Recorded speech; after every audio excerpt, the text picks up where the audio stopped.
रामनगर गांव में माधव अपनी पत्नी राधा और अपनी बेटी सीमा के साथ रहता था। माधव किसान था। वो खेती किसानी कर गुजारा करता था। वो स्वभाव का बहुत अच्छा और साधारण जीवन जीने वाला व्यक्ति था। वहीं उसका पड़ोसी धनीराम उसे परेशान करता रहता था।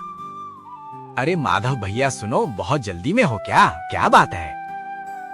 कुछ नहीं भाई, खेत पर जा रहा हूँ। सोच रहा हूँ इस बार अच्छी फसल हो जाए तो अपना कर्ज उतार दूं। जरूर, मैं भी भगवान से तुम्हारे लिए प्रार्थना करूंगा। पर सबसे पहले मेरा उधार चुकाना, ठीक है ना? माधव वहां से खेत पर चला जाता है। इस वर्ष फसल अच्छी नहीं हुई थी, जिस कारण वह थोड़ा चिंतित था। एक दिन वह अपने खेत पर काम कर वह अपने घर वापस लौट रहा था। तभी उसने देखा कि नदी किनारे एक साधु जमीन पर गिरे हुए हैं। वह उनके पास गया और बोला, क्या हुआ बाबा? क्या मैं आपकी कोई सहायता कर सकता हूँ? मैं यहाँ से गुजर रहा था, तभी अचानक मुझे चक्कर आ गया और मैं गिर गया। बाबा की हालत गंभीर देख माधव उन्हें अपने घर ले जाता है और उन्हें भोजन खिलाता है। फिर कुछ देर बाद वो माधव से जाने को कहते हैं। अच्छा, अब मैं चलता हूँ। तुमने मेरी बहुत सेवा की। मैं तुमसे बहुत प्रसन्न हूँ। मैं तुम्हें कुछ देना चाहता हूँ। ये कहकर साधु बाबा शांत हो गए और कुछ मंत्र पढ़ने लगे। देखते देखते एक थाल उनके समाये प्रकट हुई और वो माधव से बोले, ये लो बेटा, तुम इसे रख लो। ये कोई साधारण थाल नहीं। तुम जो भी सच्चे मन से मांगोगे ये तुम्हें देगा। और जब कभी भी तुम्हें मेरी आवश्यकता हो तुम मुझे याद करना, मैं आ जाऊंगा।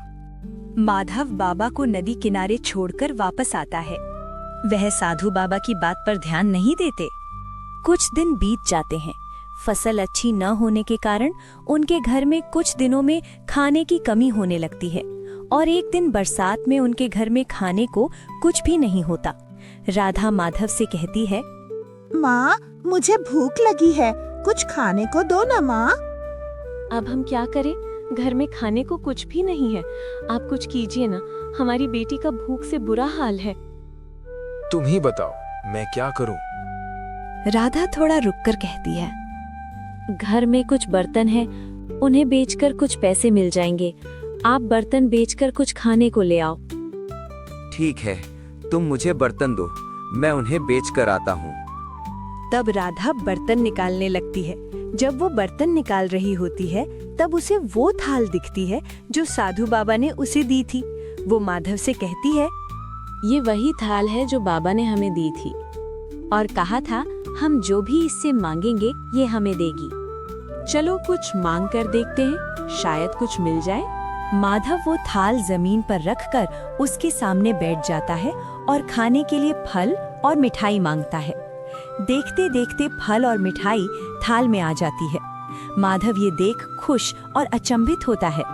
वो तीनों पेट भर खाते हैं और आराम से सो जाते हैं।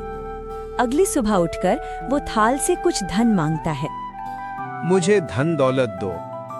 देखते ही देखते थाल में धन आ जाता है। ये देख माधव खुश होता है।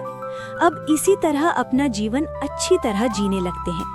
उनके पड़ोस में रहने वाला धनीराम ये देख मन ही मन सोचता है, उनके पास तो खाने के पैसे भी नहीं थे, फिर इतना अच्छा जीवन ये कैसे जीने लगे?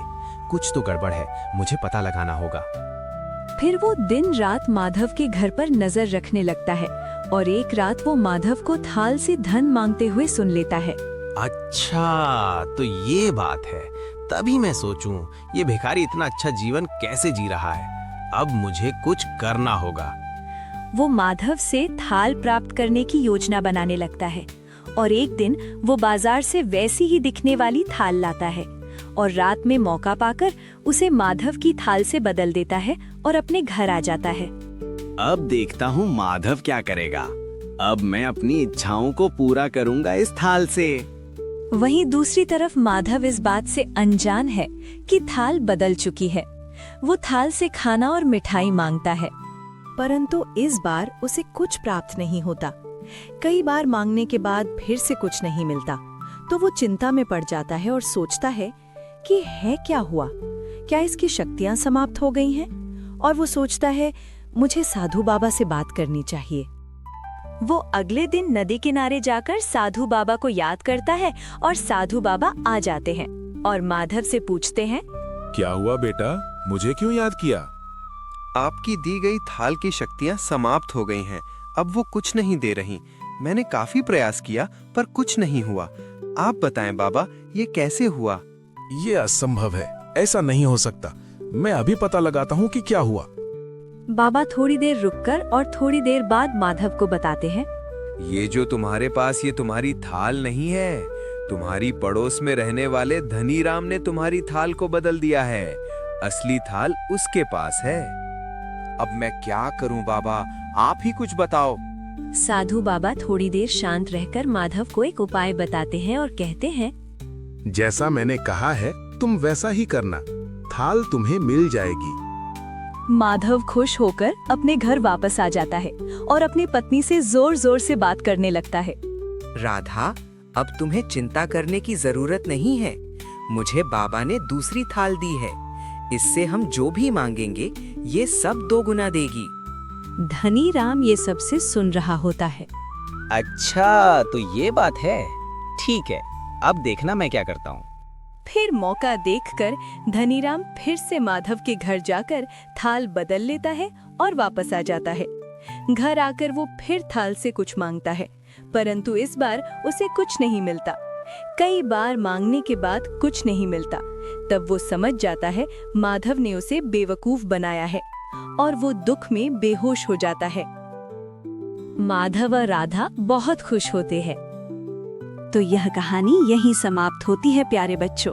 कहानी पसंद आई हो तो वीडियो को लाइक, शेयर और चैनल को सब्सक्राइब करना ना भूलें। तो मिलते हैं एक और नई कहानी में। बाय बाय प्यारे बच्चों।